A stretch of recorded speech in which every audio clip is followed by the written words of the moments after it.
What is state capture? The World Bank and Transparency International define state capture as one of the most pervasive forms of corruption. Quotation, a situation where powerful individuals, institutions, companies, or groups within or outside a country use corruption to shape a nation's policies, legal environment, and economy to benefit their own private interest. State capture is not always overt and obvious.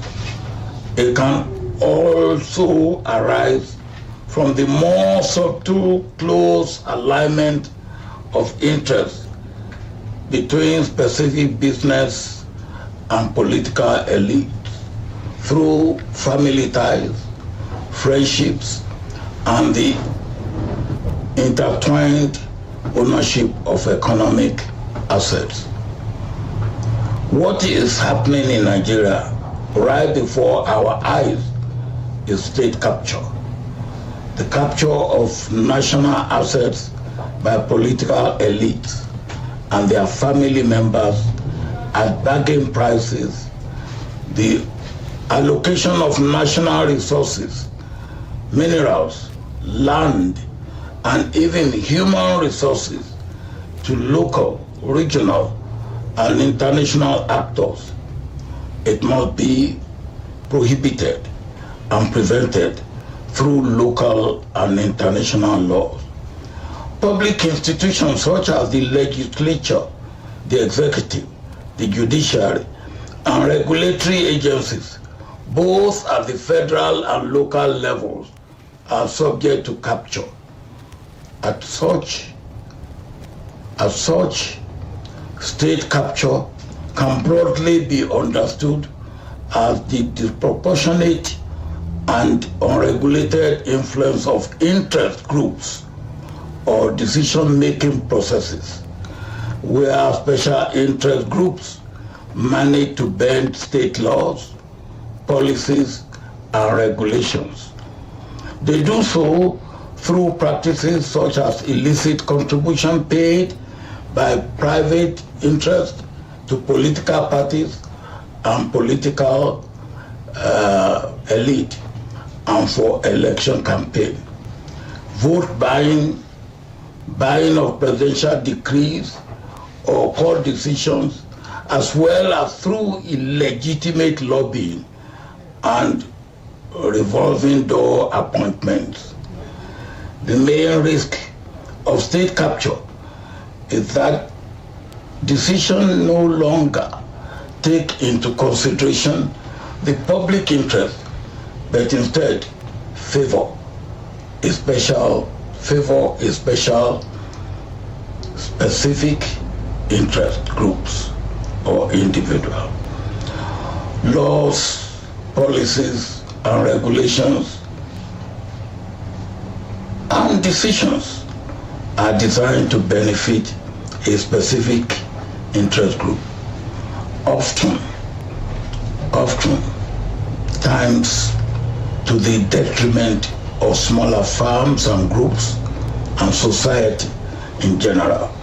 State capture can seriously affect economic development, regulatory quality, the provision of public services, quality of education and health services, infrastructure decision, and even the environment and public health.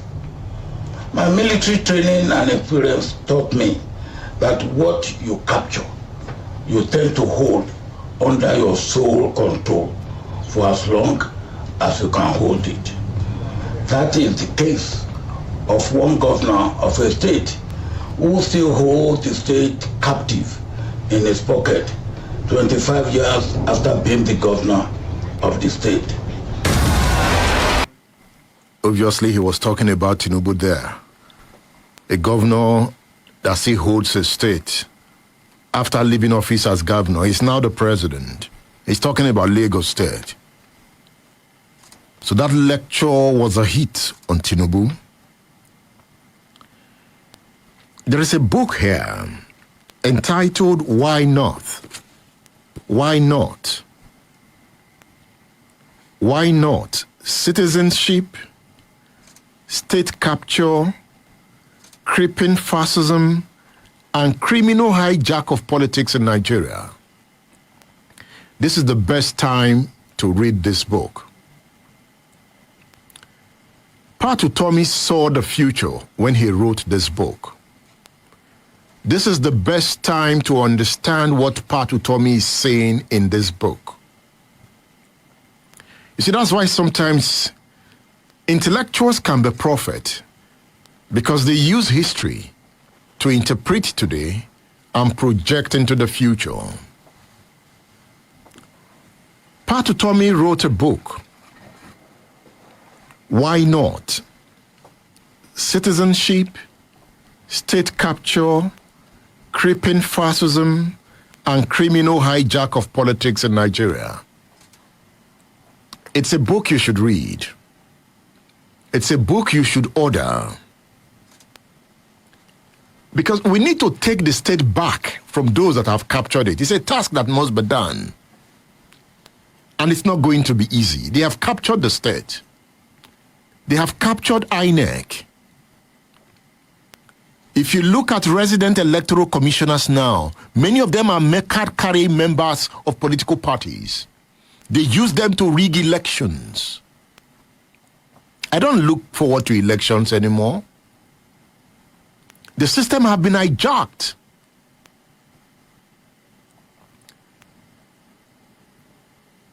I recommend Patu Tomi's book to you. Order your copy on udarabooks.com. You can also order through my WhatsApp number. That is 080 999 18449. 080 999 18449. Another book that talks about the delinquent nature of the Nigerian state is this beautiful book, A Swamp Full of Dollars, Pipelines and Paramilitaries at Nigeria's Oil Frontier. A Swamp Full of Dollars, Pipelines and Paramilitaries at Nigeria's Oil Frontier. The oil industry is an example of the immense corruption crippling the Nigerian state. How can a people be this rich yet so poor? It's a book written by Mike Appeal. A Swamp Full of Dollars. A land of riches yet very poor.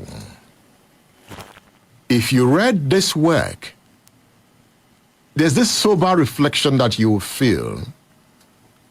But again, after the sober reflection, you will be inspired to shake off the pains of the time. You will be inspired to say the future is in your hands and you can direct it. The state has been captured. But again, is Obasanjo one of those who have captured the state? We'll get to that point. But he seems to be saying the right things. But is he the one that should be saying those things? That is why I'm happy that some young persons are saying, no, we can't just sit back and say we are first-class materials. We have worked in some of the biggest companies in the world, yet we are governed by visionless men. Some young persons are retiring from where they work and plunging into this politics to say we can redeem it. Yes. This young man made first class in law, University of Ibadan, became a chartered accountant before he graduated, and found his way into Deloitte and became a partner at Deloitte. Made impact, resigned at the age of 40. You would say, why? If you know what Deloitte is, if you are a partner, the money you take home, you'll be asking, why will you resign? Leave all that. But the idea is to say, we must leave our comfort zones to plunge in. If we are great thinkers, why are we leaving the space for men who have guns?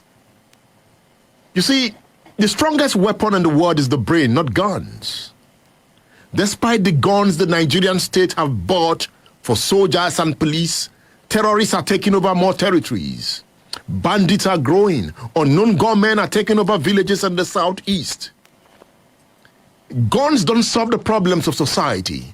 It is brain that solves the problem of society.